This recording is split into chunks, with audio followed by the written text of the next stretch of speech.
வணக்கம். இது எங்களோட ஃப்ரிட்ஜுக்கு மேலே கொஞ்சம் கூல்ட்ரிங்க்ஸ் வச்சுருக்குறோம். இப்போது ஃப்ரிட்ஜுக்குள்ளே என்ன இருக்குன்னு பார்க்கலாம்.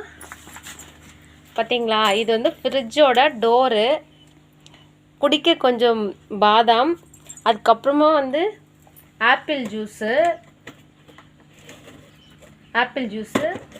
அதுக்கப்புறம் இதில் கொஞ்சம் 1 litre water, 1/2 litre water can. அதுக்கு கீழ் ரேக்கில் பார்த்தீங்கன்னா டெய்ரி மில்க் சாக்லேட்ஸு, அப்புறம் பர்க் சாக்லேட்டு, அதுக்கப்புறமா ஒரு லிட்டர் ஃப்ரூட்டி ஒன்று வச்சுருக்கோம். கீழ் ரேக்கில் நம்ம குடிக்கிற கூல்ட்ரிங்க்ஸு எல்லாமே ஒரு 10 ருபீஸ் கூல்ட்ரிங்க்ஸ் தான், அடிக்கடி குடிக்கலாம் வச்சுருக்கோம்.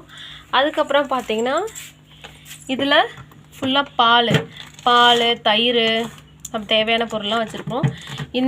அதுக்கு கீழே இருக்கிற ரேக்கில் 1 லிட்டர் 1/2 லிட்டர் தண்ணி, அதுக்கு கீழே இருக்கிற ரேக்கில் 1 லிட்டர் தண்ணி, cool drinks, Miranda, Fonda, 7up, Frooti அந்த மாதிரி இருக்கும். அதுக்கு கீழே ரேக்கில் 2 லிட்டர் தண்ணி, 2 லிட்டர் ஃபாண்டா, ஒரு ஸ்ப்ரைட்டு, அப்புறமா மாம்பழ ஜூஸு எல்லாமே இருக்கும்.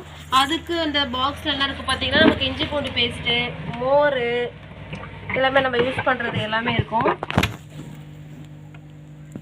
சின்ன சின்ன கூல்ட்ரிங்க்ஸ் தான் நிறைய இருக்கும் ஃப்ரிட்ஜில் எப்போவுமே. ஐஸ் க்யூப்பில் பார்த்தீங்கன்னா எப்போவுமே சின்ன அந்த 5 ரூபாயில் ஒரு பாக்கெட் ஜூஸ் வரும் இல்லைங்களா, அது இருக்கும். இப்போ காலி ஆயிடுச்சு, அதனால் ஓப்பனாக இருக்குது. நாளைக்கு ஃபுன் பண்ணிவிடுவோம். இவ்வளோ தான் எங்கள் ஃப்ரிட்ஜு. ஒரு தடவை நல்லா பார்த்துக்கோங்க.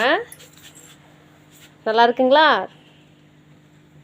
இந்த வீடியோ பிடிச்சிருந்தா உங்களுக்கு லைக் பண்ணுங்கள், கமெண்ட் பண்ணுங்கள், சேனலை சப்ஸ்கிரைப் பண்ணுங்கள். தேங்க்யூ.